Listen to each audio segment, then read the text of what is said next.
Assalamualaikum warahmatullahi wabarakatuh. Waalaikumsalam warahmatullahi wabarakatuh. Sugeng rawuh. Alhamdulillah. Alhamdulillah bisa bertemu lagi di segmen yang kesekian ini. Para pemirsa dimanapun berada, alhamdulillah hari ini kita bisa berjumpa lagi di Ngasuh, yaitu ngaji sore. Setelah beberapa tema yang kemarin kita ulas, terus beberapa pertanyaan juga sudah kita tanyakan.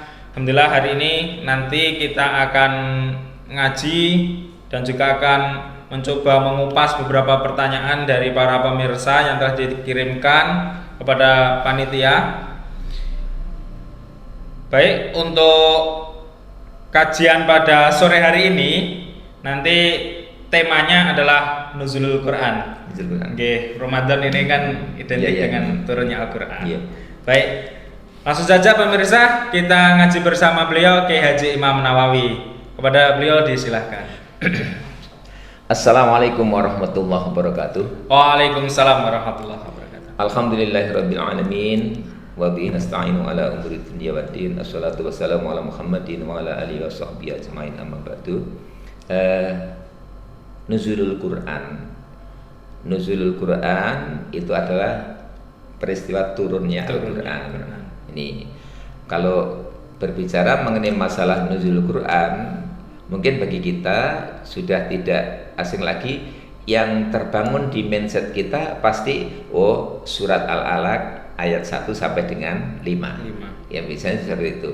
Oleh sebab itulah maka memang itu betul bahwasannya ketika Rasulullah Shallallahu Alaihi Wasallam dulu berkhalwat di Gua Hira, beliau beberapa saat kemudian pada suatu waktu tepat pada tanggal 17 Ramadan malam hari ini beliau didatangi oleh sesuatu yang beliau sendiri belum pernah mengenal. Serta merta tatkala itu mendekat kepada beliau seraya menyeru, "Ya Muhammad, Iqra." Kemudian dijawab oleh Rasulullah, "Ma ana biqari." Mengulang lagi, "Iqra, ma ana biqari." Mengulang lagi, "Iqra bismi rabbikal ladzi khalaq." Gitu. Jadi, misalnya kalau bahasa kita gitu, "Hei Muhammad, bacalah." "Maaf, saya nggak bisa baca." Itu.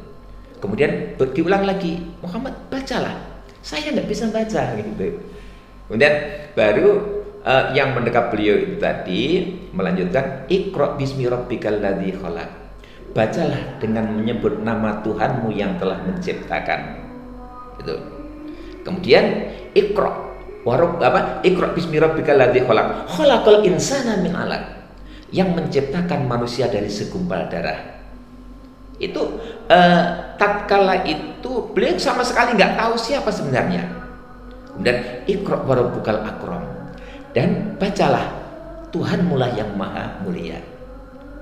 Alladzi 'allama bil qalam, yang mengajar manusia dengan perantaraan pena. Ngalamal insan malam ya'lam, mengajar manusia apa-apa yang tidak diketahuinya. Penjenengan ketika ngajari anak-anak ketika di sekolah kan pasti anak-anak silakan mencatat, nulis. Itu dalam rangka nulis apa? Nulis ilmu kan, membaca kan. Gak mungkin seseorang itu akan nulis tanpa dia membaca. Tapi ini sangat universal sekali. Ketika waktu itu dia belum tahu bahwasanya itu malaikat. Ini ketika itu Rasulullah Shallallahu Alaihi Wasallam langsung satu kali itu beliau mendapatkan perintah dari makhluk yang dia sendiri belum pernah mengenal itu, beliau hafal. Ini kecerdasan Rasulullah Sallallahu Alaihi Wasallam. Walaupun Rasulullah itu adalah ummi, artinya apa? Nggak bisa baca, nggak bisa nulis.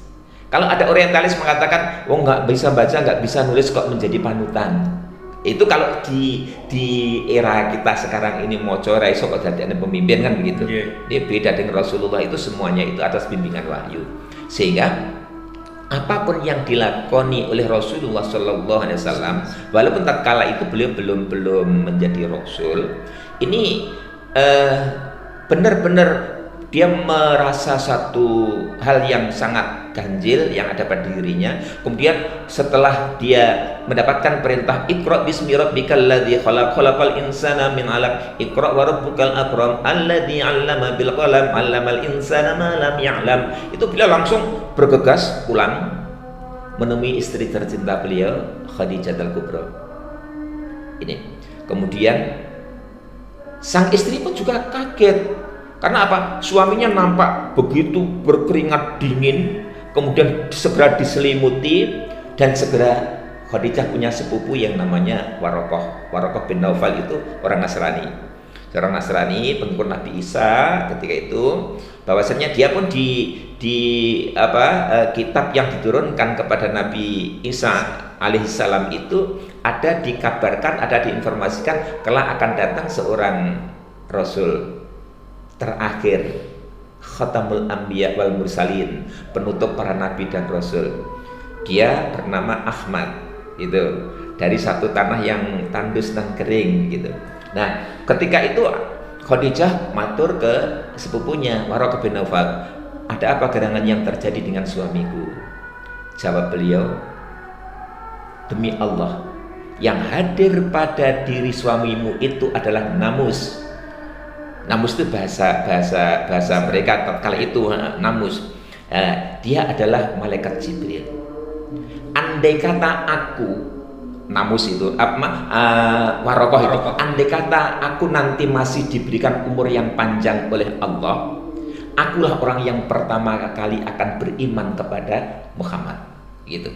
Karena ini sebagaimana yang dijanjikan oleh Allah dalam Injil, itu. Oleh sebab itulah maka hal itu menjadi satu akidah kita, bahwasannya Rasulullah Shallallahu Alaihi Wasallam pertama kali menerima wahyu adalah di Gua Hira tanggal 17 Ramadan, surat Al-Alaq ayat 1 sampai dengan 5. Itu tidak ada ikhtilaf sama sekali terkait dengan masalah itu. Ya, nggak ada ikhtilaf, semuanya sepakat. Surat Al-Alaq ayat 1 sampai dengan 5. Itu kita disuruh membaca apapun. Ayat-ayat Allah itu bukan hanya ayat-ayat qauliyah. Ayat qauliyah ya Al-Qur'anul Karim. Kemudian juga ayat kauniyah. Kauniyah itu ya kejadian-kejadian yang ada di jagat raya ini, kejadian alam ini, adanya gunung meletus, kemudian ada bencana alam dan sebagainya, pokoknya banyak. Kita diperintahkan untuk membaca itu semuanya. Masya Allah, sampai merinding kita menyimak historis atau sejarah turunnya Al-Quran yang Rasulullah pun saking gugupnya sampai bergetar. Iya.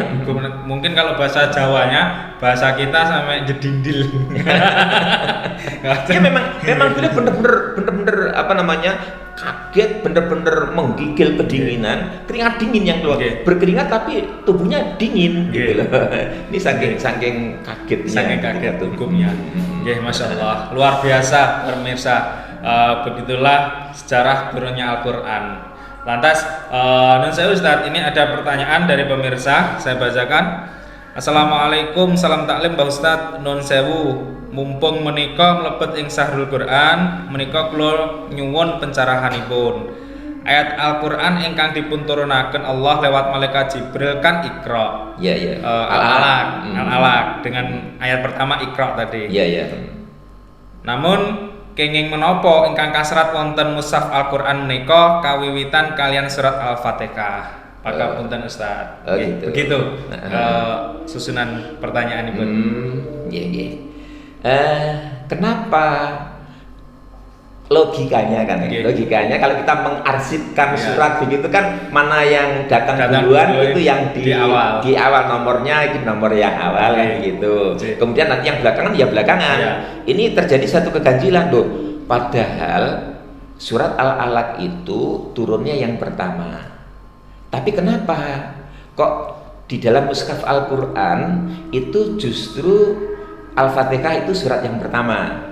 Kan seperti itu. Kalau Al-Alaq itu surat yang ke berapa? 96. Ya, surat yang ke-96. Kenapa kok justru surat yang pertama kali turun kok ditaruh urutan yang ke-90, nomor ke-96 gitu. Kemudian kalau itu nanti diruntut lagi nanti akan gini, loh surat yang pertama kan hanya 5 ayat, kenapa kok sampai lebih dari 5 ayat? Gitu. Oleh sebab itulah maka ini berbicara masalah itu memang rentetannya panjang. Jadi gini, kenapa kok Fatihah yang ditaruh di urutan yang pertama? Itu memang secara tauqifi. Secara tauqifi itu artinya memang petunjuk dari malaikat Jibril ketika Al-Qur'an pada kali awal itu kan belum dibukukan menjadi satu mushaf. Ini ingat bahwasannya kan ada juru tulis Rasulullah. Rasulullah kan sekali lagi ummi, nggak bisa baca, nggak bisa nulis. Itu kemudian ada juru tulis beliau yang sudah masyhur. Beliau adalah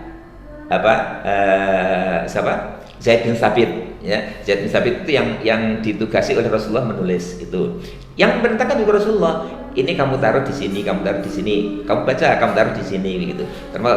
Termasuk Fatihah itu akhirnya di urutan yang pertama itu memang secara tauqifi. Ingat nanti insya Allah kalau dikaitan dengan bulan Ramadan itu di surat Al-Baqarah ayat 185 itu kan ada A'udzubillahi minasyaitonirrajim, syahrul Ramadan alladzi unzila fihil Qur'an hudal linnas wa bayyinatin minal huda wal furqan. Itu bulan Ramadan, bulan diturunkannya Al-Qur'an, ya kan? Di situ bulan. Tapi di situ ketika kita membaca seperti itu, saya yakin mindset kita yang terbangun nanti adalah nuzul Quran itu ya tanggal 17 Ramadan. Coba saja nanti ketika tanggal 17 Ramadan masjid musola pasti nanti akan bersaut-sautan mengkhatamkan Al-Qur'an dalam satu hari itu. Itu walaupun itu sebenarnya juga tidak dikehendaki oleh Rasulullah, enggak kudu seperti itu kan juga enggak gitu. Itu kan etikat baik kita seperti tadi si penanya tadi mengatakan Ramadan adalah syahrul Quran, bulan Al-Qur'an. Memang iya. Al-Qur'an memang diturunkan pada bulan Ramadan itu merujuk dari surat Al-Baqarah 185 tadi. Nah, sekarang kan gini, kalau itu nanti di 10 hari yang terakhir itu nanti kan ada satu malam yang lebih mulia daripada 1000 bulan, ya kan? Ya Lailatul Qadar. Lailatul Qadar itu kaitan dengan masalah itu juga nanti, ya kan? Di sana kan inna anzalnahu fi lailatul qadar. Ini sungguh kami telah menurunkan Al-Qur'an pada malam kemuliaan, malam Lailatul Qadar itu. Ya. Timbul pertanyaan, loh, katanya Al-Qur'an turunkan 17 Ramadan. Sementara malam Lailatul Qadar itu ada di 10 hari yang terakhir bulan Ramadan. Itu mana yang betul? Kalau bisa sampai tanya begitu gimana coba? Dua-duanya betul. Ya ini memang Al-Qur'an itu malam Lailatul Qadar itu Al-Qur'an kan dari Lauhul Mahfuz. Dari Lauhul Mahfuz turun secara lengkap komplit urutannya, surat pertama Fatihah, surat yang ke-114 surat An-Nas itu sudah lengkap. Ini lengkap secara berurutan mulai Fatihah sebagai pembuka Ummul Quran, induk atau ibu daripada Al-Qur'an, atau Al-Fatihah itu sebagai pembuka. Ini memang Fatihah di situ dari Lauhul Mahfuz. Kemudian dari Lauhul Mahfuz ke Baitul Izzah itu komplit. Nah baru nanti setelah dari Baitul Izzah itu kepada di planet bumi melalui perantaraan malaikat Jibril kepada Rasulullah, itu nanti ada yang kita kenal dengan asbabun nuzul. Di situ itu memang skenario Allah seperti itu. Sehingga nanti kan ada sebab-sebab turunnya ayat itu karena apa toh? Itu kan nanti ada, tinggal nanti Jibril sampaikan kepada Muhammad. Jibril sampaikan kepada Muhammad terkait dengan apapun. Komplit Al-Qur'an yang 30 juz itu yang sudah kita baca setiap hari mulai surat pertama sampai yang terakhir itu ya seperti itu, sama dengan yang sejak dari Lauhul Mahfuz, Baitul Izzah sampai ke planet bumi sama. Jadi kalau nanti ada perubahan yang seperti itu jelas itu merupakan satu bentuk kekeliruan, penyimpangan. Kalau sampai ada dikurangi satu ayat pun atau bahkan kan kemarin ada orang non muslim itu yang meminta untuk kepada Menteri Agama menghilangkan 300 ayat itu. Ini ngajak perang itu. Maksudnya musuhnya bukan ya orang Indonesia, umat Islam seluruh dunia. Iya itu. Nggih. Karena Al-Qur'an itu kalamullah, firman Allah ya sudah lengkap seperti itu. Begitu. Masya Allah. Oke. Jadi begitu ya pemirsa, untuk panjenengan yang tadi bertanya, ini tadi sudah diulas oleh Kiai Haji Imam Nawawi. Semoga bermanfaat buat panjenengan, buat kita semua. Amin. Oke. Alhamdulillah Ustaz, tidak terasa waktunya sudah selesai di segmen kali ini. Iya, iya. Matur nuwun Sama-sama, atas iya. kesempatannya pada sore hari ini. Semoga Iya, bisa iya. bertemu di segmen berikutnya. Amin. Iya. Baik pemirsa, untuk menutup segmen kali ini, terima kasih atas partisipasinya selama ini ya, atas like-nya, komennya, subscribe-nya, dan juga kritik saran yang bersifatnya membangun. Akhiran, SMK Muhammadiyah 3 Dolopo, cerahkan masa depan, santunkan kepribadian. Wassalamualaikum warahmatullahi wabarakatuh. Waalaikumsalam warahmatullahi wabarakatuh.